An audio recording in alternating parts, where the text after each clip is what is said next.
जो क्वेश्चन लिखे हैं वो 18 क्वेश्चन उनको रिकॉल हुए थे, ठीक है। और कैपजेमिनी का ये फर्स्ट राउंड था गाइस।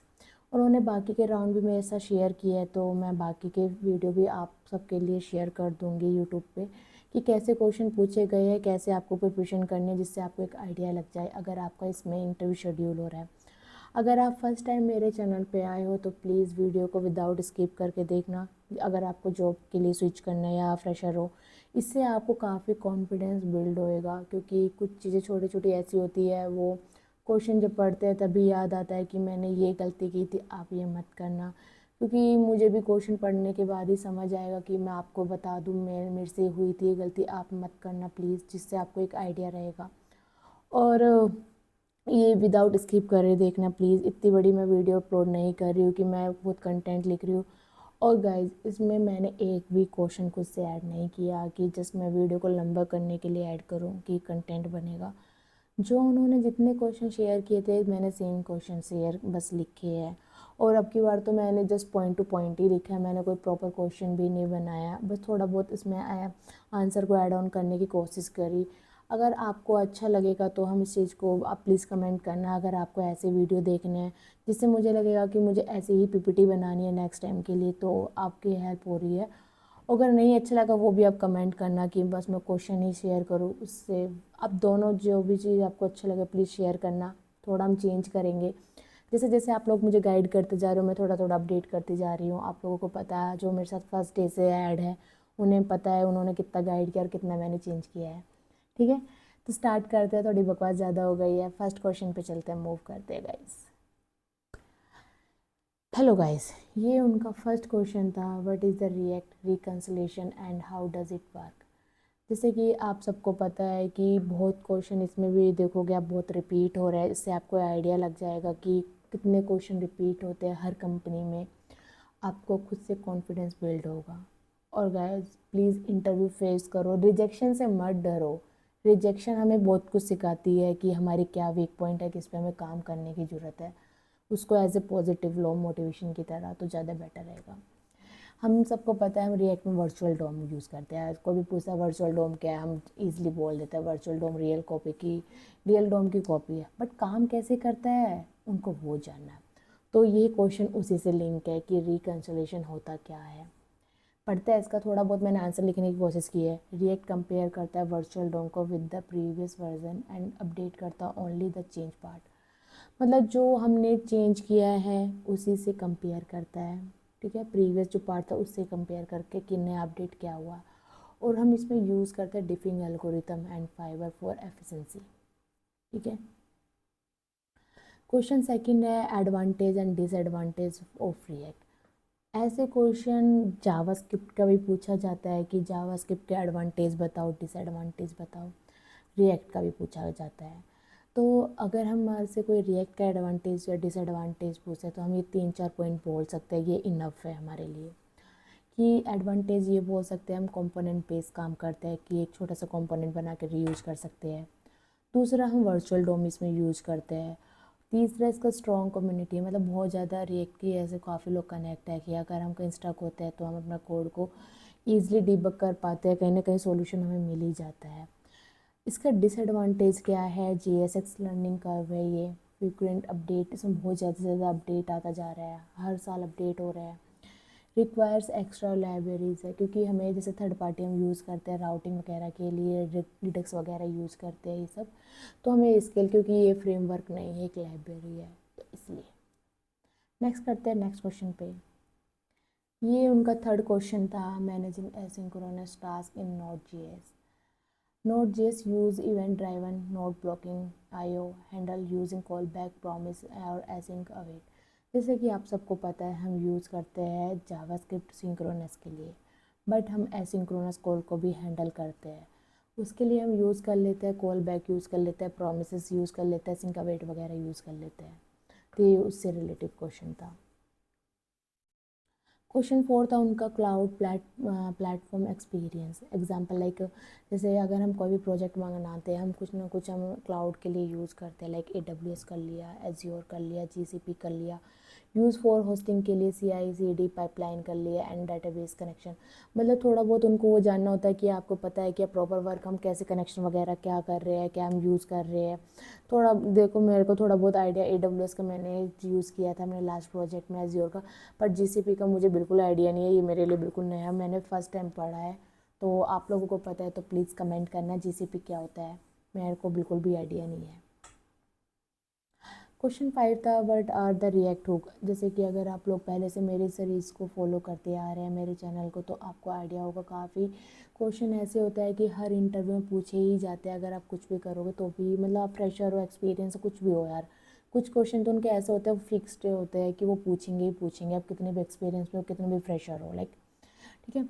तो हुक क्या होता है कि जैसे कि हम सब अभी फंक्शन बेस्ड अप्रोच यूज करते हैं, हम कोई क्लास कंपोनेंट यूज़ नहीं करता, तो हम वहाँ पे यूज़ करते हैं हुक। लाइक कुछ हुक ऐसे होते हैं बहुत रिपीट होते हैं, कुछ हुक होते हैं बट हम बहुत रेयरली यूज़ करते हैं, तो ये हुक है, ठीक है।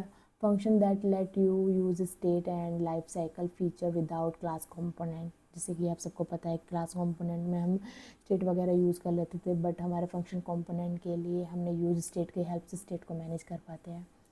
Example use state, use effect, use context, और 2-3 हुक है like use memo, use call back.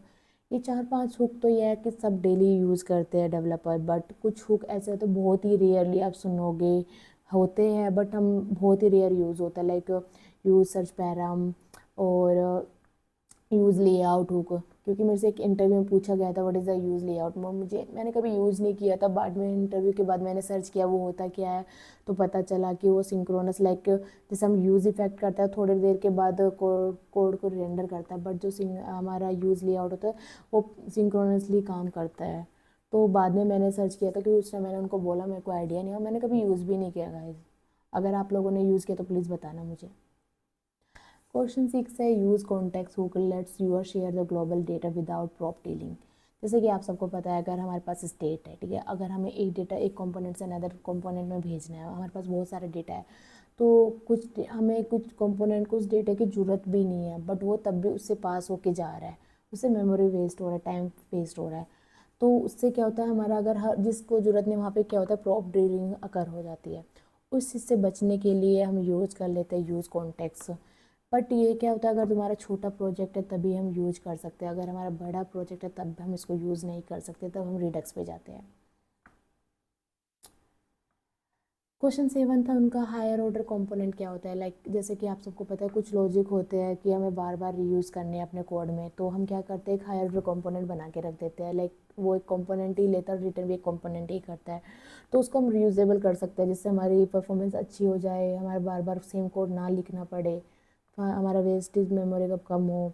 तो function that take a component and return a new one, use for code reuse and logic sharing. Question 8 था real DOM vs virtual DOM. आप सबको पता है real Dom हम use है करते हैं, बट वर्चुअल डॉम में रियल डॉम में डिफरेंस क्या है। रियल डॉम स्लोअर होता है अपडेट करने के लिए, फुल री रेंडर होता है, वर्चुअल डॉम फास्टर होता है, ओनली अपडेट चेंज पार्ट्स। अगर आपने जो चीज़ पार्ट चेंज किया वो उसी को ही अपडेट करेगा, अदर को कुछ भी टच नहीं करेगा, री रेंडर भी नहीं करेगा, जिससे क्या होता है वो फास्ट हो जाता है। अब पहला क्वेश्चन जो था वर्चुअल डोम काम कैसे करता है, रियल डोम में हम रिकंसोलेशन और डिफिंग एल्गोरिथम की हेल्प से कंपेयर वगैरह करके उसको कोड को पुश करते हैं। क्वेश्चन 9 था उनका यूज़ मेमो हुक। जैसे कि मैंने हुक के टाइम पे अभी एक क्वेश्चन आया था ना हुक वाला, कि हम हुक क्या होता है, तो यूज़ मेमो हुक क्या होता है कि वो मेमोराइज वैल्यू को रिटर्न करता है। लाइक अगर जैसे ऑलरेडी कोड रेंडर हो चुका है और वो वैल्यू ऑलरेडी है तुम्हारे कैशे में, तो उससे क्या होगा कि अगर दोबारा से तुम री रेंडर करोगे और यूज़ मेमोरी हुक यूज़ करोगे तो वो री रेंडर नहीं करेगा तुम्हारे कोड को, बिकॉज वो ऑलरेडी वैल्यू कैशे में है। उसका मतलब यह तुम्हारी ऑप्टिमाइज परफॉर्मेंस इंक्रीज रहेगी कि फालतू की री रेंडरिंग बचेगी इन चीज़ों से। तो cache compute value to avoid recalculations. Example const memo, जैसे इसका एग्जांपल, इसका यूज़ कॉल बैक का और यूज़ मेमो यूज़ इफेक्ट का, दो तीनों का सिंटेक्स सेम ही है। मतलब एक हमारा एरो मेथड फंक्शन ले लेते हैं, दूसरा हमारी डिपेंडेंसी ले लेते हैं कि कुछ चेंज होगा तभी देंगे हम अपडेट। क्वेश्चन 10 है इवेंट बबलिंग। आप लोगों ने इवेंट कैप्चरिंग और बबलिंग बहुत इंपॉर्टेंट क्वेश्चन होता है, बहुत बार मुझसे बहुत बार पूछा गया है गाइज। अभी मैं पता नहीं मैंने अभी वो वीडियो डाली है नहीं डाली अपने चैनल पे, बट ये बहुत अच्छा क्वेश्चन होता है। काफ़ी बार तो ऐसा होता है कोड के थ्रू भी वो लिखवा के देखते हैं कि तुम एक डिप बना दो, उसके अंदर एक बटन बना दो, तो वो चेक करते हैं पहले बटन पे क्लिक हुआ या डिप पे क्लिक हुआ या बॉडी पे क्लिक हुआ, वो एग्जाम्पल भी लिखवा लेते हैं। और अगर हमें कैप्चरिंग करनी है तो हमें क्या वैल्यू करना पड़ेगा, हमें ट्रू कहाँ देना पड़ेगा। अगर हमें जैसे बाय डिफ़ॉल्ट बबलिंग बिहेवियर होता है तो उसको रोकना है तो हमें कैसे करना पड़ेगा। ये सब बहुत सारे क्वेश्चन बन जाते हैं इवेंट बबलिंग कैप्चरिंग पे, तो आप इस देख सकते हो बहुत क्वेश्चन अच्छे अच्छे क्वेश्चन आप सबको मिल रहे हैं रियल इंटरव्यू से। और गाइज ये इसमें कोई भी क्वेश्चन मैंने खुद से ऐड नहीं किया है, मैं आप सबको बार बार बोल रही हूँ ये रियल इंटरव्यू है, कोई कंटेंट नहीं है, प्लीज़ इस चीज़ को ध्यान रखना। और उन्होंने जैसे event propagate from child to parent bubbling होता है, और कैप्चरिंग हमारा पेरेंट टू चाइल्ड होता है। और इन चीज़ों को हमें रोकने के लिए हम यूज करते हैं event stop propagation to prevent के लिए। क्वेश्चन 11 पर चलते हैं गाइस, प्रॉमिस इन जावास्क्रिप्ट। आप सबको पता है जावास्क्रिप्ट सिंक्रोनस लैंग्वेज है, बट हम स्टिल तब भी हम एसिंक्रोनस कॉल को हैंडल कैसे करते हैं। पहले हम कॉल बैक वगैरह यूज़ करते थे, now we are using for like promise, कि हम प्रॉमिस के हेल्प से फैच क्या करते हैं, कोई एपीआई का एंड पॉइंट लिया उसमें हमें यूआरएल में डाल देते हैं, देन हम उसे कंज्यूम करते हैं, हम कैच करने के लिए, मतलब एरर को हैंडल करने के लिए यूज करते हैं। क्वेश्चन 12 है क्लोजर्स इन जावास्क्रिप्ट। कुछ क्वेश्चन आप देख रहे होंगे कितने रिपीट हो रहे हैं, आप लोगों को आइडिया लग रहा होगा कि अगर आप इस चीज़ को पहले से फॉलो कर रहे हो तो मुझे बताने की ज़रूरत नहीं होनी चाहिए कि बहुत सारे क्वेश्चन आप अगर आप इसको फॉलो करते रहोगे तो आपको इतना आपको कॉन्फिडेंस बिल्ड हो जाएगा, आपका इंटरव्यू शेड्यूल होगा बट आपको आंसर हर क्वेश्चन का आता होगा, बिकॉज आपको वो रियल कंटेंट पता है कि अभी क्वेश्चन कैसे पूछे जा रहे हैं, आपको कैसे प्रिपरेशन करनी है। क्योंकि हमारे पास ऐसा नहीं कंटेंट बहुत है यार, गिटहब पे भी बहुत है, गिटहब पे अगर सर्च करोगे रिएक्ट इंटरव्यू आप गूगल कर सकते हो, यूट्यूब पे कर सकते हो, बट हमारे पास मॉक इंटरव्यू बहुत है। हमें रियल कंटेंट चाहिए कि अगर हमारा उस कंपनी में इंटरव्यू शेड्यूल होता है तो हमें आइडिया होगा हमें प्रिपरेशन कैसे करना होगा, हमारा एक माइंड सेट होगा हमें क्या पढ़ के जाना है। तो function that remember their lexical scope even outside parent function.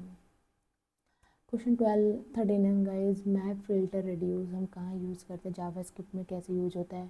देखो मैंने ना कुछ कीवर्ड ही लिखे, जैसे मैं इंटरव्यू के बाद लिखती हूँ, मैंने अब की बार प्रॉपर क्वेश्चन नहीं बना के लिखा। अगर आपको प्रॉपर क्वेश्चन के साथ देखना है, आपको आंसर नहीं चाहिए तो वो भी बता देना थोड़ा सा, क्योंकि अभी मैंने सोचा कि बस कीवर्ड जो मेन कीवर्ड होते हैं, जैसे मैं खुद लिखती हूँ डायरी में सेम चीज़ें मैंने बस लिखी है, मैंने कोई एडिट नहीं किया लाइक कि मैं उनमें प्रॉपर क्वेश्चन बना के दूँ।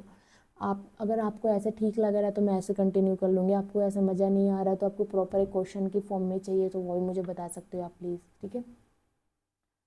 क्वेश्चन 14 है रेस्ट विद स्प्लिट ऑपरेटर। ये क्वेश्चन बहुत अच्छा होता है गाइस, ये मोस्टली कंपनी पूछती पूछते मेरे से केपीएमजी में पूछा गया था, 2 राउंड में क्वेश्चन पूछा गया था कि इसका सिंटेक्स क्या है कि 3 डॉट है दोनों का, एक कंबाइन करता है एक एक्सपेंड करता है, बट उनको क्या होता है ना कुछ टेक्निकल वर्ड्स सुनने होते हैं, लाइक एरे को करता है, हम बोलते हैं एक्सपेंड आर कंबाइन कर, पर कर किसको रहा है उनको ये जानना है।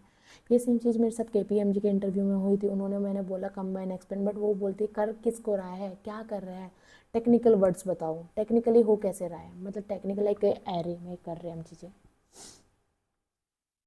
क्वेश्चन 15 है lazy loading in React, load component only when needed using the react lazy loading and suspense. Like अगर आपके पास बहुत सारा डेटा है, बहुत सारा लाइक मिलियन ऑफ डेटा है, तो आप ऐसे तो है नहीं फर्स्ट पेज पे सारे डेटा लोड करा दोगे, अगर लोड कराओगे बहुत परफॉर्मेंस इम्पैक्ट हो जाएगी। जब हमें जिस डेटा की ज़रूरत है तो हम तभी उसको यूज़ करें, लाइक हम जैसे इंस्टाग्राम करते हैं हम स्क्रॉल यूज़ कर लेते हैं, वहाँ पे लेजी लोडिंग यूज़ हो जाती है, क्योंकि जितना हम देख रहे हैं हम उतना ही डेटा लोड होता जा रहा है, स्क्रॉल करते जा रहे हैं लोड होता जा रहा है, स्क्रॉल करते जा रहे हैं, सेम चीज़ें बहुत जगह हम यूज़ करते हैं लेजी लोडिंग, जिससे डेटा को जो हमारा रियल डेटा है उसको हम हैंडल कर पाए। ऐसा नहीं कि एकदम से डेटा दिखा दिया लोड ही नहीं हो पा रहा है, एरर आने लग गई है। इससे परफॉर्मेंस अच्छी रहती है कि जितने डेटा की ज़रूरत है उतना ही लोड करें। क्वेश्चन 16 है ऑप्टिमाइज रिएक्ट परफॉर्मेंस। जैसे कि मैंने आपको लास्ट शायद 6 या 7 क्वेश्चन में बोला था, हम use memo use call back use करते हैं, use memorisation code splitting pure component and lazy loading. Pure component हम यूज़ करते हैं क्लास कंपोनेंट में, लेजी लोडिंग मैंने अभी लास्ट क्वेश्चन बोला क्योंकि परफॉर्मेंस इंक्रीज़ कर देता है, जितने डेटा की लोड है हमें उतने ही लोड करे बाकी का नहीं करे। और यूज़ मेमो और यूज़ कॉल बैक भी हमारे ऑप्टिमाइज करता है परफॉर्मेंस को, बिकॉज वो अगर वो डेटा ऑलरेडी है तो दोबारा से रीरेंडर नहीं करता। एक होता है वर्चुअलाइजेशन या विजुअलाइजेशन, ऐसा कुछ होता है कीवर्ड, वो भी हमारा परफॉर्मेंस के लिए यूज़ करते हैं। एक बार आप सर्च कर लेना, होता है ऐसा कुछ ही है गाइस, मुझे याद नहीं आ रहा उस टाइम। क्वेश्चन 18 है कि handling the API error in React, शायद मैंने नंबरिंग गलती कर दी, हाँ ये 17 है गाइज। तो इसका है handling the API error in React.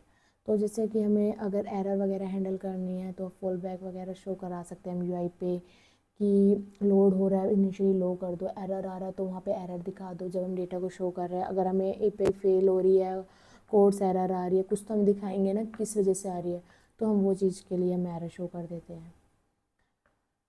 और गाइज़ मैंने बहुत सारे लोगों से लिंक्डइन पे भी बात की है, लाइव में भी बात की है, काफ़ी लोगों को क्या फेस हो रहा है कि उनको कॉन्फिडेंस आता नहीं है, मतलब डर जाते हैं लाइक, और वो रिजेक्शन से बहुत ज़्यादा डर है। मैं आप सबको सच बताऊँ, रिजेक्शन से डरना बंद करो। मैं खुद बहुत रिजेक्शन से ही हूँ। उसके बाद मुझे एक कॉन्फिडेंस आया कि रिजेक्शन भी एक पार्ट है इंटरव्यू का, क्योंकि अगर हम रिजेक्ट नहीं होंगे तो हमें ये नहीं पता चलेगा हमारे वीक पॉइंट क्या है, हमें किस पे काम करना चाहिए, जिससे उससे हमारे कॉन्फिडेंस बिल्ड होता है कि हम नेक्स्ट टाइम के लिए प्रिपेयर हो जाते हैं कि हमें ये नहीं आता था पर हमने इस पर काम करके इसको चीज़ को सीखा, उस बहाने हम काम को सीख भी लेते हैं। तो रिजेक्शन को एक एज ए मोटिवेशन लो गाइस, मैं सच बता रही हूँ, बहुत अच्छा लगेगा आपको, इंटरव्यू देने से डर ख़त्म हो जाएगा। और मुझे पता है काफ़ी लोग इंटरव्यू, स्टार्टिंग में मैं भी बहुत ज़्यादा डरती थी जब मेरे इंटरव्यू शेड्यूल होते थे, तो बट मैंने अब क्या करती हूँ, मैं डरती भी हूँ ना बट मैं इंटरव्यू को दिखाती ही नहीं हूँ कि मैं डर रही हूँ। मैं काफ़ी बार ऐसे करती हूँ, अपने क्रॉस फिंगर करके बैठी रहती हूँ इंटरव्यू के सामने, और जब मैं डरी बट उनके मेरे फेस पे हमेशा स्माइल के साथ मैं आंसर करती हूँ, चाहे मुझे आए ना आए, बट मैं बहुत कॉन्फिडेंटली करती हूँ कि नहीं आता, मैं वो भी बहुत अच्छे से आंसर करती हूँ कि मैंने यूज़ किया बट अभी रिकॉल नहीं हो रहा, मुझे रिमेंबर नहीं आ रहा कैसे यूज़ किया था। पोलाइट वे में दो यार, कोई किसी को खा नहीं रहा, तुम जस्ट 1 घंटा उस बंदे को झेलना है, और उसके बाद अगर तुम्हारा सिलेक्शन होता है, मे भी दोबारा कॉल आए, तुम्हें दोबारा फेस करना हो, बट रिजेक्शन हो तो तुम उसके कॉल के बाद तुम उससे बात भी नहीं करोगे, तो डरना किस लिए है यार, मत डरो, बस इंटरव्यू फेस करो, एज ए फील करो कि मैं एक मॉक इंटरव्यू दे रहा हूँ अपने दोस्त को, तो बहुत कॉन्फिडेंस बिल्ड होगा, बहुत काम आएगा आप लोगों के। और प्लीज़ आप लोग भी अपने इंटरव्यू हमेशा शेयर कर सकते हो, जिससे क्या होगा, हम सबकी हेल्प हो जाएगी। कि मैं अभी बहुत सारे लोगों ने इनिशिएट लिया है, वो शेयर कर रहे हैं मेरे साथ, आप सब भी करो प्लीज़, जिससे हम सबकी हेल्प हो पाए और फ्रेशर जॉब ले पाए, एक्सपीरियंस वाले स्विच कर पाए। इससे क्या होगा, हमारा एक रियल कंटेंट इकट्ठा हो रहा है कि जिससे हमें बाकी चैनल पर जाने की ज़रूरत नहीं पड़ेगी, हमें एक जगह एक सब कुछ कंटेंट मिलेगा। और नेक्स्ट वीडियो आपको कौन से इंटरव्यू के देखने हैं, प्लीज़ जाके कमेंट किया करो, पोस्ट किया करो पोस्ट पे भी, कि आप बताओ, थोड़ा एक्टिवली बताओ कि किस कंपनी का आपको नेक्स्ट इंटरव्यू देखना है। और अगर वीडियो अच्छी लग रही है, आप लोगों के काम आ रही है, प्लीज़ सपोर्ट दिखाओ, लाइक एंड कमेंट, सब्सक्राइब करो मेरे चैनल को। मिलते हैं नेक्स्ट इंटरव्यू में नेक्स्ट वीडियो के साथ। अगर वीडियो अच्छी लग रही है प्लीज़ लाइक, सब्सक्राइब, कमेंट। तो थैंक यू गाइस आप लोगों ने, और वीडियो को प्लीज़ पूरा देखना, बहुत काम की चीज़ें मिलती है छोटी छोटी। Thank you guys, bye.